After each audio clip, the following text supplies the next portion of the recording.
Retrouvez Instant Mag, votre magazine quotidien présenté par Magali Barthès. Il n'y aura jamais trop de conférences portant sur la réalité de l'antisémitisme et l'urgence de combattre ce fléau. C'est la raison pour laquelle, lundi 9 septembre, Fabienne Bendayan, présidente du CRIF Marseille-Provence, conviait le président du CRIF national Yonatan Arfi et l'écrivain éditorialiste Franz-Olivier Gisbert à échanger autour du sujet France-Israël, actualité et perspective. Les deux intervenants ont tour à tour répondu à nos questions. Franz-Olivier Gisbert, bonjour. Bonjour. L'antisémitisme s'exprime de la façon la plus abjecte en France et vous avez eu des mots forts en affirmant qu'il y avait du côté de certains partis politiques une volonté de nazifier Israël. Il faut les nommer. Faut le nommer en tout cas. Il y a déjà la France Insoumise, il y a aussi le NPA, le nouveau parti anticapitaliste, et puis aussi toute une série de groupuscules gauchistes, trotskistes, etc. Quand je dis nazifier, vous savez, c'est un vieux truc. Déjà, les pauvres gauchos en mai 68, vous vous souvenez, ils scandaient CRSSS. Et aujourd'hui, on dit génocide. Il n'y a pas un politicard de LFI qui ne dit pas à propos d'Israël ou de la Palestine ou de ce qui se passe à Gaza, génocide toutes les 30 secondes. Donc si vous voulez, c'est une campagne volontaire. Je ne dis pas pour effacer la Shoah, c'est pour relativiser tout, pour renvoyer tout le monde dos à dos. Et c'est une vieille stratégie antisémite, il faut bien dire les choses. Mais ce qui est d'autant plus inquiétant, c'est que l'antisémitisme se normalise. Ce n'était pas le cas avant. Oui, il se normalise, vous savez pourquoi ? Parce qu'il vient de la gauche. Et donc il est bon, il est gentil. Et d'ailleurs, vous avez des tribunes, une tribune absolument idiote dans le journal Le Monde, par un historien, et puis je ne sais plus qui, mais ça a fait du bruit. L'historien, c'était entre guillemets, c'était Vincent Lemire, qui expliquait que, oui, il y a un bon antisémitisme, un mauvais antisémitisme. Le bon antisémitisme, c'est l'antisémitisme de gauche, parce qu'il n'est pas ontologique, vous voyez, il est conjoncturel, c'est pas grave. Et puis il y a le méchant antisémitisme, celui de l'extrême droite, qui lui, alors, est... ça c'est une façon de voir les choses, je dirais abjecte, parce que c'est comme ça que ça commence l'antisémitisme. L'antisémitisme, c'est pas grave. Mais non, aujourd'hui, les choses se sont un peu retournées. Il y a une sorte de fascisme de gauche. Quand on parle de fachosphère, pour moi, c'est vraiment... Aujourd'hui, c'est une certaine gauche qui nomme, qui terrorise cette gauche, enfin, c'est l'extrême gauche, je sais pas ce qu'on appelle la gauche, qui a vraiment changé de nature et qui a un discours antisémite. Vous savez pourquoi ? Mais uniquement par électoralisme. Parce qu'il y a dans les quartiers populaires, comme ils disent, c'est-à-dire nommons-les des islamistes qui entendent ce discours, qui veulent ce discours et qui tiennent régulièrement ce discours avec des slogans qu'on peut entendre dans les manifestations qui sont particulièrement abjects. Je rebondis juste en fait parce qu'on parlait du président de la République. Vous avez eu des mots durs aussi par rapport à sa lutte contre l'antisémitisme. Emmanuel Macron, il est toujours un peu dans l'évitement, donc il avait l'air d'être plutôt du bon côté, mais on ne sait jamais très bien. Il veut être bien avec tout le monde, vous voyez, il veut être aimé, donc il s'en fout un peu. En fait, son problème, c'est pas l'antisémitisme, vous voyez, c'est plutôt sa popularité. Donc quand on voit tout comme ça à travers le prisme, son propre prisme, on fait pas une bonne politique. La politique, c'est avoir des convictions, les afficher et puis avancer. Pour moi, c'est le contraire de la politique. Effectivement, je reprocherais pas spécialement d'ailleurs de ne pas être venu à la manifestation. Il n'était pas obligé, il aurait pu expliquer pourquoi il n'y allait pas. Je reprocherais plutôt ces va-et-vient permanents. Et par exemple, sur une télé, je crois, arabe, il avait fait une espèce de coup de barre juste du côté des Palestiniens.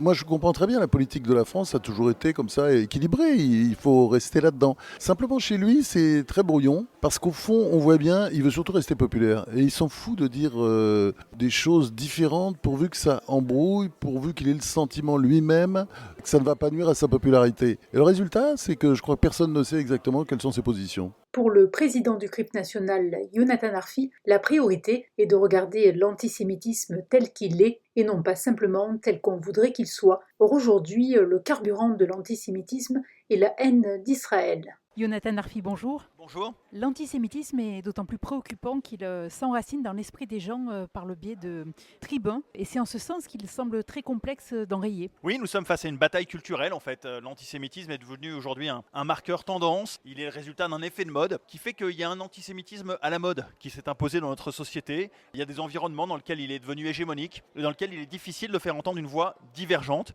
C'est comme toujours un marqueur au fond d'une forme de totalitarisme, d'une forme de terrorisme terrorisme intellectuel qui s'impose sur notre pays. Marseille a longtemps été le symbole du dialogue intercommunautaire, mais ici aussi, les agressions antisémites se multiplient. C'était le cas aussi avant les pogroms du 7 octobre. Avec l'agression d'un étudiant juif, ce constat est d'autant plus inquiétant. Oui, j'avoue que je regardais Marseille avec une affection particulière parce qu'effectivement, il y a ici une alchimie qu'on ne retrouve nulle part ailleurs qui peut-être rendait les passions un peu moins dangereuses. Il me revient malheureusement qu'ici aussi, l'antisémitisme a progressé, qu'ici aussi, la radicalité, la haine qui vise les juifs a pu trouver un écho. Il y a la responsabilité tous ensemble, où qu'on soit sur le territoire, d'arriver à redéfinir un périmètre clair pour que les juifs puissent continuer à vivre sereinement dans ce pays. Non, le conflit à Gaza n'a aucune raison de servir de prétexte à l'agression de juifs en France. La direction de Sciences Po a maintenu les partenariats avec les universités israéliennes, mais on en attendait plus, alors que l'institution a laissé les étudiants s'exprimer lors des town halls, et d'autant plus que ces étudiants en fait parlaient d'Israël comme État génocidaire, alors que Valérie Pécresse a supprimé les subventions. Ça pose la question de ce qui se passe actuellement dans le milieu académique français. Il faut savoir que le monde académique, le monde intellectuel français est un monde qui peut parfois se caricaturer. Ça a été le cas, je le rappelle, à l'époque du stalinisme, où nos universités étaient staliniennes jusqu'à après la mort de Staline et refusaient tout débat à ce sujet. Rappelons-nous le sort réservé à quelqu'un comme Raymond Aron dans l'université française. Bien aujourd'hui, il y a quelque chose de similaire qui se passe autour de la question palestinienne, qui est devenu un slogan, qui est devenu au fond un étendard revendiqué, porté par une partie de ce monde académique. Il y a le risque que s'impose une chape de plomb sur nos débats publics. Parce que si le débat à l'université s'éteint, alors s'éteindra aussi notre débat public de manière générale dans le pays. C'est quelque chose d'extrêmement dangereux. Là aussi, la question d'Israël est un marqueur incontournable de la qualité de notre démocratie et de son débat. Les deux invités se sont ensuite prêtés aux questions de l'assistance. Écoutez la réaction de Véronique Egea à l'issue de la conférence. Je fais partie aussi du comité directeur du CRIF et cette soirée, bien sûr, était très enrichissante, mais on a un goût d'angoisse quand même parce que l'avenir des Juifs en France est quand même assez précaire et je suis repartie un peu angoissée de tout ce que j'ai entendu. Il faut se battre, il faut répéter les choses et j'espère qu'on y arrivera parce que la démocratie, il faut qu'elle gagne et la République. Et il ne faut pas laisser passer les gens totalitaires et les négationnistes. Clément Yana salue l'opportunité pour les Marseillais de bénéficier de l'éclairage de telles personnalités. C'est une conférence de haut niveau avec deux personnalités de très bon niveau également. On a la chance d'avoir eu la voix officielle de la communauté juive par l'intermédiaire de Yonatan Arfi et en même temps un débatteur, un polémiste qui a remis les choses à leur place. Vraiment, c'était une très belle conférence. Il ne faut pas hésiter à répéter les choses pour que les gens qui ont d'autres soucis que l'antisémitisme aussi. Le français, il a des préoccupations qui ne sont pas obligatoirement les préoccupations par rapport à Israël ou par rapport à l'antisémitisme. Pour Lucien Montel, l'antisémitisme ne pourra se combattre qu'avec le soutien de toute la communauté nationale. C'était très bien, c'est difficile de dire autre chose, le plaisir de voir autant de monde. La seule chose que j'espère, c'est qu'il n'y ait pas que la communauté juive qui soit intéressée et que les experts puissent aussi parler de ça à d'autres communautés.